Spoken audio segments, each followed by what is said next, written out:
പരിശുദ്ധ കന്യകാമറിയത്തിൻ്റെ സ്വർഗാരോപണ തിരുനാൾ ദിവസമായ ഇന്ന് പരിശുദ്ധ കന്യകാമറിയത്തിൻ്റെ നാമത്തിലുള്ള ഈ ദേവാലയത്തിൽ ഐവിനും അമലയും ഒന്നിച്ചു വന്നിരിക്കുകയാണ്. ദൈവസന്നിധിയിൽ അവരുടെ സമ്മതം, വിവാഹിതരായിക്കൊള്ളാം എന്നുള്ള സമ്മതം അറിയിക്കുവാൻ വേണ്ടിയിട്ട്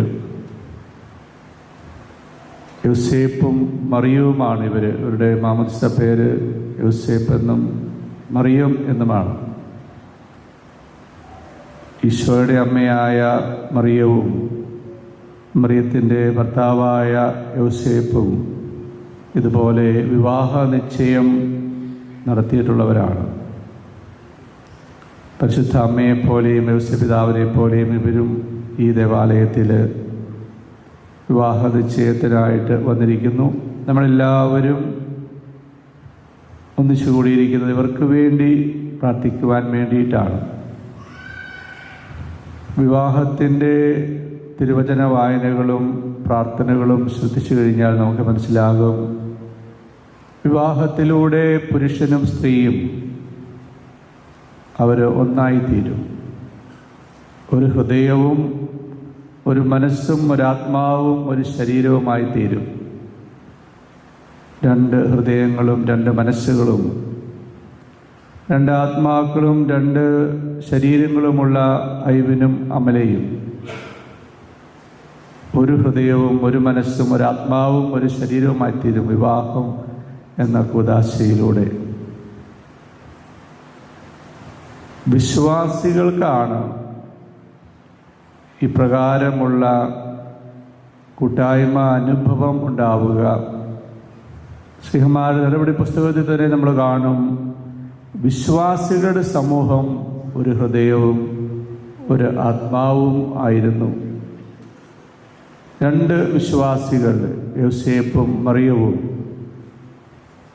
അവരെ ഈശോ തൻ്റെ ഹൃദയത്തിലാണ് ഒരു ഹൃദയമാക്കി മാറ്റുക, തൻ്റെ മനസ്സിലാണ് ഒരു മനസ്സാക്കി മാറ്റുക, തൻ്റെ ആത്മാവിലാണ് ഒരാത്മാവാക്കി മാറ്റുക, തൻ്റെ ശരീരത്തിലാണ് ഒരു ശരീരമാക്കി മാറ്റുക. ദൈവം യോജിപ്പിച്ചത്, ദൈവമാണ് യോജിപ്പിക്കുന്നത്, ദൈവം തന്നോടാണ് യോജിപ്പിക്കുന്നത്, വിശ്വാസികളെയാണ് യോജിപ്പിക്കുന്നത്. വിശ്വസിക്കുക എന്ന് നമ്മൾ മലയാളത്തിൽ പറയുന്നതിലുമായിട്ടുള്ള ലത്തീൻ വാക്ക് ക്രേതരയാണ്. ക്രേതര രണ്ട് ലത്തീൻ വാക്കുകൾ ചേരുന്നതാണ്, ഖോർ ആൻഡ് ദാരെ. ഖോർ എന്ന് പറഞ്ഞാൽ ഹൃദയം, ദാരെ എന്ന് പറഞ്ഞാൽ നൽകുക. ലിറ്ററലായിട്ട് വിശ്വസിക്കുക എന്ന് പറഞ്ഞാൽ ഹൃദയം കൊടുക്കുക, ഈശോയ്ക്ക് ഹൃദയം കൊടുക്കുക എന്നാണ് ലിറ്ററലായിട്ട്. എന്നാൽ ഈശോ ആവശ്യപ്പെടുന്നത് ഹൃദയം മാത്രമല്ല, ഹൃദയവും മനസ്സും ആത്മാവും ശരീരവും എല്ലാം ഒരു വ്യക്തി സമ്പൂർണമായിട്ട് ഈശോയ്ക്ക് കൊടുക്കുമ്പോൾ മാത്രമാണ് ഒരാൾ വിശ്വാസി ആയിത്തീരുന്നത്. അടുത്ത കാലത്ത് ഫ്രാൻസിസ് പാപ്പ പഠിപ്പിച്ച Christian faith is either an encounter with him alive or it does not exist. ഇപ്രകാരം തന്നെ തന്നെ നൽകുന്ന ഈശോയ്ക്ക് ഒരു വ്യക്തി തന്നെ തന്നെ നൽകുമ്പോൾ മാത്രമേ വിശ്വാസിയായിട്ട് മാറുകയുള്ളൂ. അങ്ങനെ വിശ്വാസികളുടെ കൂട്ടായ്മയാണ് ഉണ്ടാവുന്നത്, സ്നേഹ കൂട്ടായ്മയാണ് ഉണ്ടാവുന്നത്. ഇതെല്ലാം നമ്മൾ പ്രാർത്ഥന ശ്രദ്ധിച്ചു കഴിഞ്ഞാൽ മനസ്സിലാകും, തിരുവചന വായനകൾ ശ്രദ്ധിച്ചു കഴിഞ്ഞാൽ നമുക്ക് മനസ്സിലാകും. അതുപോലെ തന്നെ ദേവാലയത്തിൽ വെച്ചാണ് നിങ്ങൾ വിവാഹിതരാകുന്നത്. തിരുവചനത്താലും റുഹാദായാലുമാണ് നിങ്ങൾ ഒന്നായിത്തീരുന്നത്.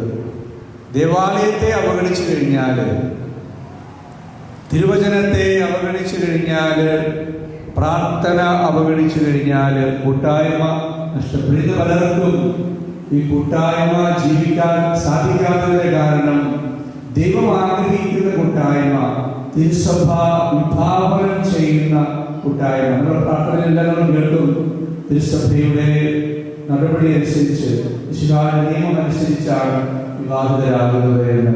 അപ്പോൾ ദൈവം ആഗ്രഹിക്കുന്നത് ഭർത്താവും ഭാര്യയും ഒരു ഹൃദയവും ഒരു മനസ്സും ഒരു ആത്മാവും ഒരു ശരീരവുമായി ജീവിക്കാനാണ്.